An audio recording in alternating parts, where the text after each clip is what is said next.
Okay. తిను pregnancy confirm అయినప్పుడు చాలా హ్యాపీ ఉండే. ఎట్ ఎ టైమ్ కొంచెం భయంగా ఉండే ఎట్లా ఉంటదో ఏంటి అని. సో, తను మంత్స్ పాస్ అవుతున్న కొద్దీ చాలా హ్యాపీగా అండ్ ఇద్దరం గూడా హ్యాపీగా ఎట్ ఎ టైమ్ కొంచెం భయంగా గూడా ఉండే. ఓకే. ఆహ్, చాలా హ్యాపీగా ఉండే తను కన్సీవ్ అయినప్పుడు. ఓకే. అండ్ తనకి మీరు ఆరాధ్య అని పేరు పెట్టారు. సో, అంటే దాని మీనింగ్ ఏంటి? ఆరాధ్య అంటే దేన్నైనా ఆరాధించడం. ఓకే. ఆరాధించడం. తనని ఫస్ట్ టైమ్ అంటే డెలివరీ టైమ్‌లో చూడగానే ఆహ్, అసలు తనని అలానే చూస్తూ ఉండాలనిపించింది. ఇంకా అందుకోసమనే ఆరాధ్య అని పేరు పెట్టాను. తను గూడా తనకు పేరు పెట్టే ఛాన్స్ నాకే ఇచ్చారు. ఓహ్! సో, ఇంకా అదే పెట్టేసాం మేము. అండ్ మీరేమనుకుంటున్నారు? అంటే బేబీ బాయ్ అనుకున్నారా? గర్ల్ అనుకున్నారా? అంటే నేనైతే అంటే జనరల్‌గా ఏంటంటే ఫస్ట్ చెప్పాలనుకుంటే తనకి ఫస్ట్ ప్రెగ్నెన్సీ మిస్‌కేర్ అయింది ఫస్ట్ టైం. సో, అంటే యాక్చువల్‌గా మాకు మ్యారేజ్ అయ్యి 7 ఇయర్స్ అయింది. 7 ఇయర్స్‌తో పుట్టింది పాప. సో, ఈమెకన్నా ముందు ఒకటి మిస్‌కేర్ అవ్వడం వల్ల మాకు దాని ఎఫెక్ట్ బాగానే ఉండే. అంటే మేము బాగా వెయిటింగ్‌లో ఉన్నప్పుడు అలా జరగడం వల్ల మాకు బాగా ఇబ్బంది అనిపించింది. అంటే ఇక ఆహ్, అంటే ఇంకా దాని ఎఫెక్ట్ నుంచి చాలా రోజులు బయటికి రాలేము. తర్వాత ఇంకా ఈ న్యూస్ తెలిసినప్పుడు అంటే సెకండ్ టైం ఇంకా ఆరాధ్య కన్ఫర్మ్ అయినప్పుడు ఫస్ట్ కన్ఫర్మ్ అయినప్పుడు హ్యాపీగానే అనిపించింది కానీ ఒక భయం ఉండేది మళ్ళీ మాకు. ఎందుకంటే ఆల్రెడీ ఒకటి ఎక్స్పీరియన్స్ చేసినాం కదా. సో దానివల్ల ఏంటంటే కన్ఫర్మ్ అయిన దగ్గర నుంచి ఎవ్రీ మంత్ హాస్పిటల్కి వెళ్ళేటప్పుడు మాకు టెన్షన్ ఉండేది. జనరల్ ఎవరైనా కన్ఫర్మ్ అయిన తర్వాత హ్యాపీగా వెళ్తారు హాస్పిటల్కి చెకప్స్కి. మాకు మాత్రం ఒక భయం ఉండేది. అంటే చెకప్కి వెళ్ళిన రోజు ఒక టెన్షన్ ఉండేది. స్కాన్ వల్ల ఎలా ఉంటుందో ఏంటో, ఒక 3 months చూద్దాము, 3 months తర్వాత నుంచి అయితే బాగానే ఉంటుంది అని చెప్పి అట్లా అనుకునేది.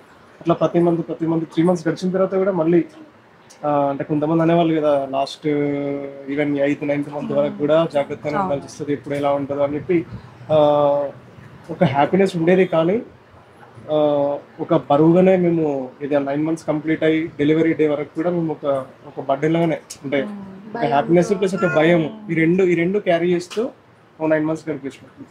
అదే 9th month కంప్లీట్ అయిన వరకు రెండు ఒక హ్యాపీనెస్ ప్లస్ ఇంకొకటి ఈ టెన్షన్స్ భయం ఇవన్నిటిని క్యారీ చేసినాం అన్ని రోజులు కూడా.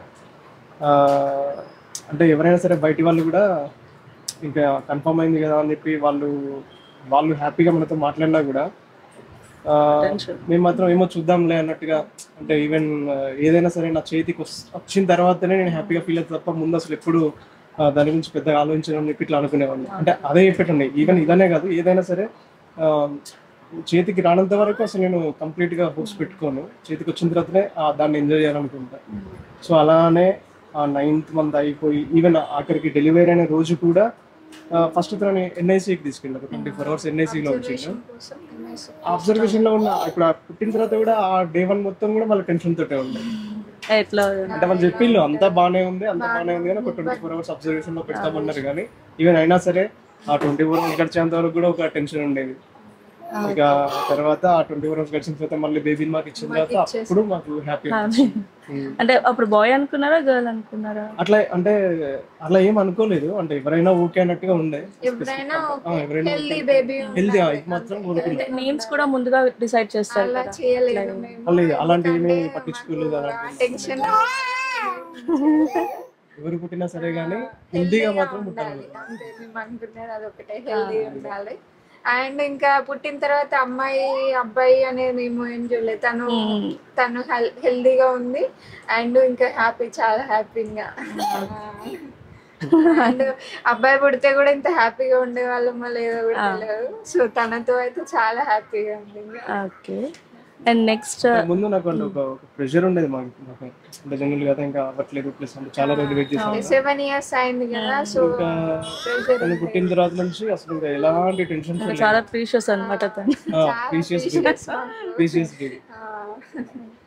అండ్ ఇప్పుడు వరకు అంటే డెలివరీ తర్వాత నుంచి ఒక 1 year ఇప్పుడు దాకా 11 months జర్నీ అయింది కదా. సో తన జర్నీ అంటే ఎట్లా టైం స్పెండ్ చేశారు తనతో ఇన్ని 1 year వరకు? అంటే తన ఇంపార్టెంట్ మెమరీస్ కానీ అట్లాంటివి తను పెరిగేటప్పుడు ప్రతి మూమెంట్ ని చూడాలనుకున్నాం మేమైతే. జనరల్ గా ఇప్పుడు ఎలా అంటే తను 3 months తను ఇట్లా బోర్లో పడడం స్టార్ట్ చేస్తే తను ఫస్ట్ టైం బోర్లో పడటప్పుడు మేము చూడాలనుకున్నాం. ఇంకా తను ఫస్ట్ టైం అమ్మడం కానీ పాకడం చేసినప్పుడు అది కూడా ఫస్ట్ టైం మా కళ్ళ ముందే తను ఇలా అంటే ఇప్పుడు ఎట్లా అంటే ఇప్పుడు కొన్ని రోజులు పాకిన తర్వాత చూడడం వేరు, ఆ స్టార్ట్ అయ్యే మూమెంట్ ఉంటుంది కదా, అప్పుడప్పుడు ఇట్లా పాకడానికి ట్రై చేయడం, ఇలాంటి ప్రతి మూమెంట్ ని మేము మా ముందే జరగాలనుకున్నాము. సో అందుకే మేము ఇంకా దాన్ని ఎంజాయ్ చేసినాం ప్రతిదీ. చాలా అందులోకి మేబీ కదా ఇంకా లేట్ అయింది కాబట్టి ఇంకా ఎక్కువ ఉంటుంది అది. అందుకే తన ప్రతి మూమెంట్ ని మేము ఎంజాయ్ చేస్తున్నాం. ఇంకా ఇప్పుడు కూడా తను ఇప్పుడిప్పుడే నిలిచి ఉంటుంది. తను ఫస్ట్ టైం నిల్చోవడం, తను ఫస్ట్ టైం అమ్మడం, తనతో ఎవ్రీ మూమెంట్ ఇంకా చాలా హ్యాపీ. అంటే యాక్చువల్లీ వెయిట్ చేస్తూ ఉంటాం అమ్మ అమ్మ అని పిలవాలి అంటే, అప్పుడప్పుడు అమ్మ అని పిలుస్తుంది, కొన్ని కొన్ని అత్త అట్లా అంటుంది. సో ఇంకా అంటే ఎవ్రీ తన గ్రోత్ డే బై డే తన గ్రోత్ అనేది చాలా అంటే మంచిగా ఉంది.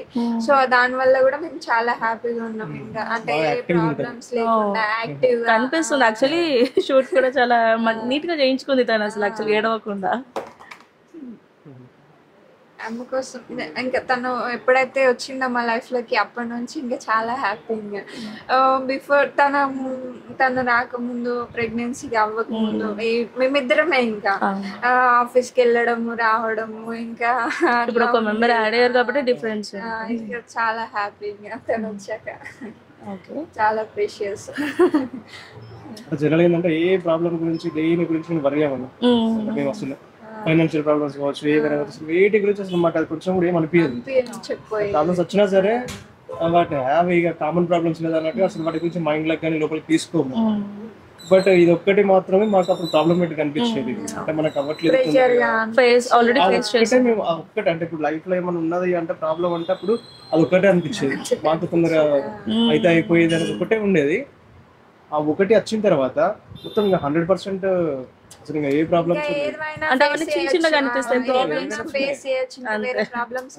దానికన్నా ముందు కూడా అంటే ఎప్పుడైనా సరే వేరే కామన్ ఇష్యూస్ గురించి అవన్నీ కామన్ ఉన్నట్టుగా అసలు వాటి గురించి బాగా తీసుకొని ఏదో బాధపడే వేరే ఏం వేటి గురించి అసలు ఆలోచించు.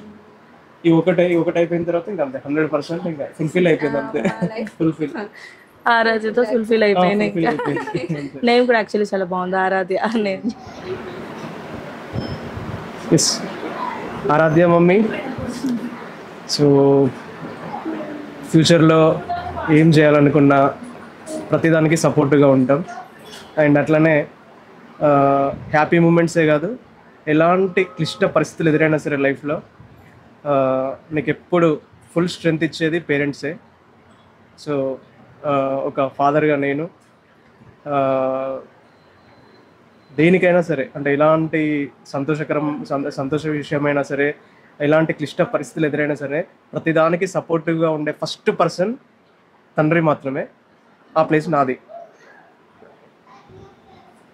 సో ఏదైనా సరే హ్యాపీగా ఫాదర్తో షేర్ చేసుకోవచ్చు. ఏదైనా సరే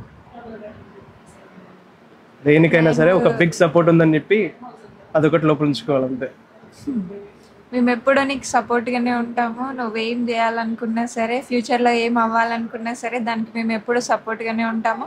అండ్ నీకు ఎలాంటి ప్రాబ్లం వచ్చినా సరే ఫస్ట్ పేరెంట్స్గా మాతోటే చెప్పు. అండ్ నీకు అంత ఫ్రీడమ్ కూడా ఇస్తాము మేము. ఫ్యూచర్లో నీకు ప్రాబ్లం వస్తే నేను ఎవరికి చెప్పాలనే సిచ్యువేషన్ రాకుండా మేము నీతోటే ఉంటాము.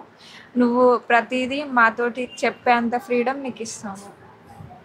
అండ్ నీకు ఎట్లాంటి సిచ్యువేషన్ ఎలాంటి సాడ్ మూమెంట్ వచ్చినా సరే అది నువ్వు మాతో షేర్ చేసుకోవాలి. ఎందుకంటే నీకు పేరెంట్స్గా ఫస్ట్ మేము ఉండాలనుకుంటున్నాము. అండ్ ఎట్లాంటి సిచ్యువేషన్ అయినా సరే నువ్వు మాతో షేర్ చేసుకుంటే మేము నీకు ఆ సిచ్యువేషన్లో నుంచి బయటకు వచ్చేలాగా మేము చూస్తాము. అంతే.